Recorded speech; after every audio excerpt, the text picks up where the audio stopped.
É atornautas mesmo que eu quis dizer. Mas tentamos harmonizar os textos bíblicos, dos quais temos vergonha. Todo mundo lembra da história onde Josué orou e o sol e a lua pararam. Solar, que a sombra do sol avança 10 graus, recua 10 graus. Mostrando que Deus criou os céus para servirem a terra. Toda a teologia bíblica aponta para o centro do universo na terra. Basta você pensar nisso. Jesus desceu do céu para a terra. Não somente isso. A Bíblia diz que no final da história da humanidade, a nova Jerusalém, a habitação de Deus entre os homens, vai descer do céu para a terra. O que é que a terra tinha de especial? Aí o pessoal diz, mas Natan, esse negócio de dizer que a terra é o centro do universo, eu não estou falando do centro da Via Láctea, estou falando do centro do universo. Mas alguém poderia dizer, esse negócio de dizer que a terra é o centro do universo é antiquado, é uma coisa já obsoleta, superada, é uma coisa de 400 anos atrás, para você ver como é recente. De 400 anos atrás para trás é que o povo acreditava nessas mistificações, porque a ciência já provou que isso é uma mentira, que na verdade o centro da Via Láctea é o Sol, que é apenas um astro de sétima grandeza, porque existem outros sóis ainda maiores em outras galáxias, neste vasto universo, e assim por diante. Mas, para você não ficar pensando que isso é papo de crente, que não pensa, gente burra, que não consegue misturar o lé com cré, eu vou sugerir uma leitura para aqueles que têm coragem de ler gente que pensa. Tá aqui um livro bom para vocês que gostam de estudar, que supostamente já entendem como é o nosso universo, que já fez faculdade ou que já leu alguma coisa sobre astronomia. Tá aqui um livro bom, Deus e Cosmos. Esse homem,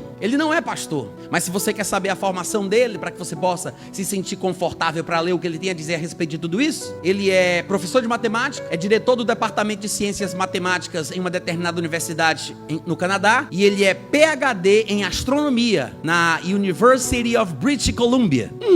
PhD em astronomia. E ele diz por A mais B que no mundo científico se sabe que não tem como provar que a Terra gira ao redor do Sol. Pelo contrário, ele diz que nós temos evidências que apontam para a Terra como o centro do universo, inclusive nas descobertas mais recentes. E isso está em harmonia com os testemunhos da Bíblia, mostrando que Deus criou os céus para servirem a Terra para servir o homem. E a Terra é o foco da atenção divina. Se você tiver um primo, um parente, de repente um sobrinho, um filho que está fazendo faculdade e está sendo seduzido pela sabedoria deste mundo, como se o evangelho fosse uma coisa para idiotas, para ignorantes, semi-analfabetos, dá esse livro a ele. Deus fez o sol, fez a lua e as estrelas, e nós temos alguns vislumbres na Bíblia. Todo mundo lembra da história onde Josué orou e o sol e a lua pararam. E qualquer pessoa que é um pouco mais curiosa e estuda a respeito de cosmologia, sabe as implicações de uma declaração como essa. O que significa parar o sol e a lua? Como diz na outra passagem dos profetas do Antigo Testamento, a sombra do sol regredir 10 graus. Porque o profeta estava falando com o rei,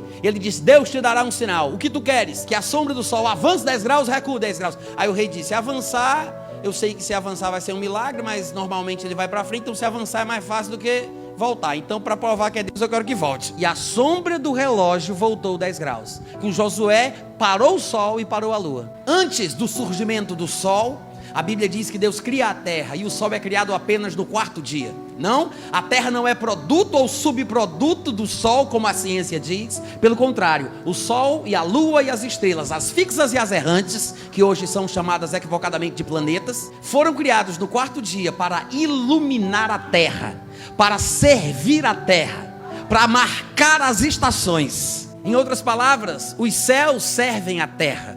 A lua, o sol, as estrelas são lumiares criados por Deus para servir a terra, com a sua luz, com os seus ciclos, com os seus movimentos, gerando estações, servindo de orientação para a humanidade. O céu serve a terra serve ao homem, e o homem serve a Deus. Essa é a ordem bíblica e a ordem correta. Infelizmente, a loucura da sabedoria humana, porque os homens, tomando-se por sábios, tornaram-se loucos. Nós somos doutrinados a pensarmos na linha corrente que predomina atualmente, a busca por vida extraterrestre. Afinal de contas, pare para pensar, destes supostos planetas existentes neste universo inventado pela ficção científica, o planeta para o qual o Filho de Deus veio foi esse. A expressa imagem da pessoa de Deus quis vir para a terra e quis ser homem. Por que ele não foi mais para lá? O que ele vem fazer aqui? Se a gente está querendo falar com esses seres de inteligência superior. A gente está buscando seres de inteligência superior, ele vem falar com essa raça humana medíocre. Nós é que invertemos os papéis. Os cientistas, os filósofos, os astrólogos, astrônomos, né? Os cosmonautas, os atornautas, é atornautas mesmo que eu quis dizer, são os nossos sacerdotes. Virou religião, porque por causa das convicções que nos são passadas nos livros acadêmicos e nas universidades, estamos descaradamente desprezando a Bíblia e dizemos que somos o povo da Bíblia, mas tentamos harmonizar os textos bíblicos, dos quais temos vergonha, com o que é ensinado na universidade, para a gente mostrar que existe uma interpretação correta, como a ciência diz. Nem sequer suspeitamos que talvez o que se diz científico não seja tão científico. Talvez o que está sendo passado como ciência autêntica seja cientificismo, pseudociência. Porque ciência verdadeira é mensurável, é reproduzível, é confirmada, é factual. Não se baseia em teorias, em elucubrações e conjecturas da capacidade de imaginação humana. Coisas que acontecem na cabeça de quem cria. Não se pode provar. Eu crio fórmulas, eu crio equações, mas não é uma coisa verdadeira, factual, observável, reproduzível. Mas a palavra de Deus, irmãos, é a verdade.